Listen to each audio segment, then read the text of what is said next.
ભગવાન પ્રત્યેની શ્રદ્ધા અને ભક્તિ, પ્રમુખ સ્વામી મહારાજ આ વાક્ય કહેતા કે ભગવાન પ્રત્યેની શ્રદ્ધા અને ભક્તિ આપણા પરિવારજનોને દ્રઢ કરાવે. પૃથ્વી ઉપર લગભગ 50,000થી વધારે રિસર્ચ પેપર્સ વૈજ્ઞાનિકો દ્વારા ધર્મ અને અધ્યાત્મના કોઈ પણ એક એકમ ઉપર, પ્રેયર હોય, મેડિટેશન હોય, મંદિરે દર્શન હોય, એની માટે લખાયેલા છે પોઝિટિવલી.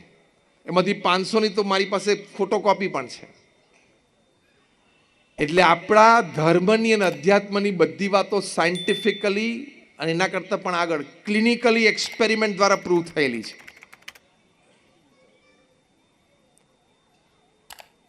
યુનિવર્સિટી ઓફ ફિલાડેલ્ફિયામાં ડૉક્ટર એન્ડ્રુ ન્યુબર્ગે ક્લિનિકલ એક્સપેરિમેન્ટ કર્યો સાયકોન્યુરો સોફ્ટવેર્સથી. So I am talking absolutely scientific. મેં 33 વર્ષ પહેલાં એન્જિનિયરિંગ પૂરું કર્યું છે અને 33 વર્ષથી હું સંત છું. એટલે મને બંને ક્ષેત્રનો અનુભવ છે. આઈ એમ અ મેન ઓફ સાયન્સ અને મેન ઓફ રિલિજન બોથ. એટલે હું શ્રદ્ધાથી પણ વાત કરીશ અને તર્કથી પણ વાત કરીશ. Doctor Andrew Newberg, doctor H G. Koenig, university of Pennsylvania, university of Philadelphia, એ લોકોએ બહુ જ એક સાયન્ટિફિક પ્રયોગ કર્યો. 4,000 વ્યક્તિઓ જુદા જુદા એજ ગ્રુપના હતા. 1,000ના 4 ગ્રુપ બનાવ્યા અને સાયકોન્યુરો સોફ્ટવેર્સથી એમના માઇન્ડ મેપિંગ કરવામાં આવ્યા.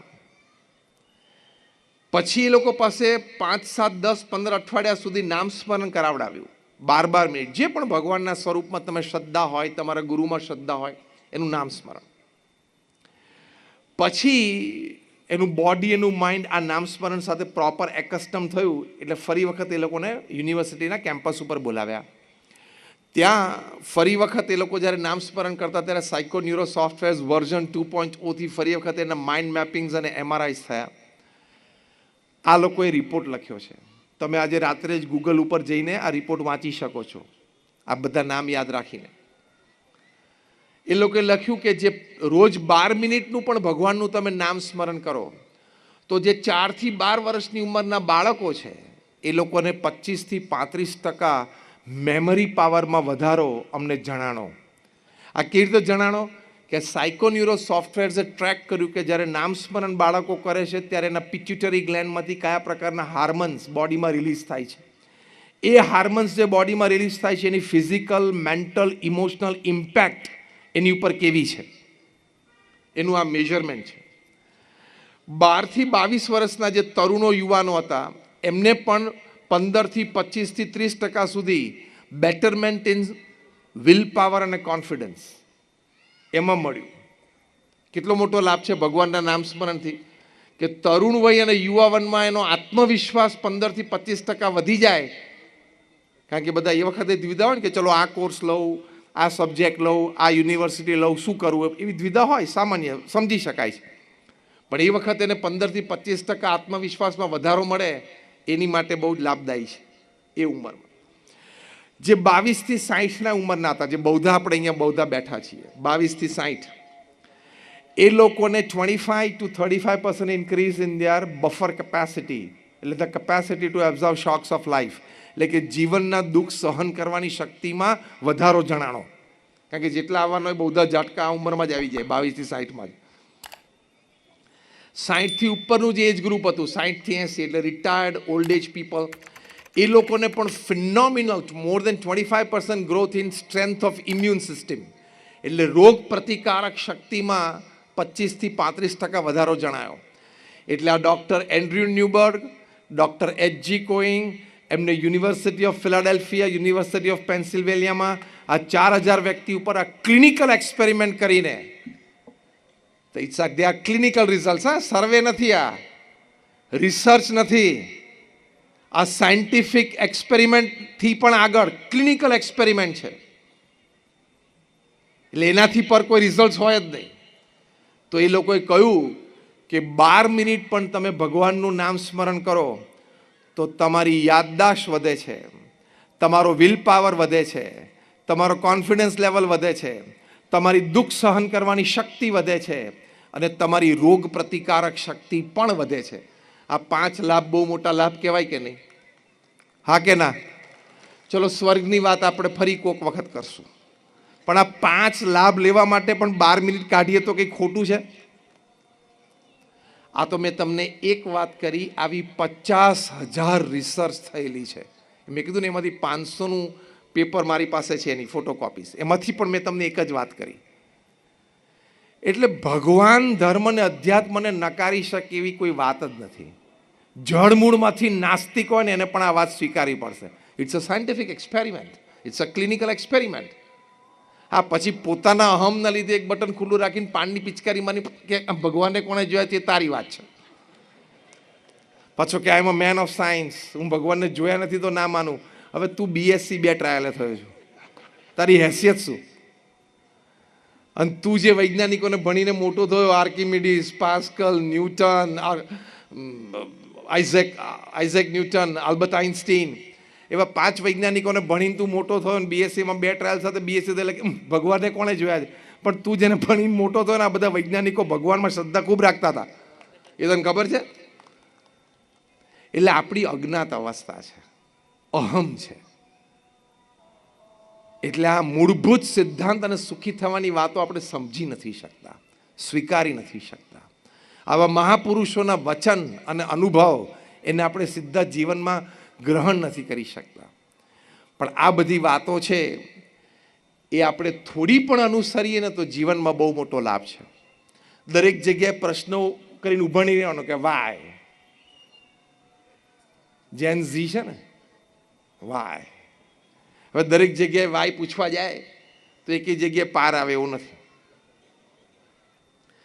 આઈ વોઝ ટોકિંગ એટ IIM, મારે IIMમાં કે IITમાં I was talking after my speech we had an open question યાર. તો 2-3 ફેકલ્ટી અને 4-5 સ્ટુડન્ટ્સે ભેગા થઈને મને એક પ્રશ્ન પૂછ્યો કે વી અન્ડરસ્ટેન્ડ લોજિક, અમે તર્કને જ માનીએ છીએ, તર્કથી અમારી બુદ્ધિ સંતોષાય થાય તો જ અમે માનીએ છીએ કે આ વાત સાચી છે, નહીં તો વી ડોન્ટ બિલીવ.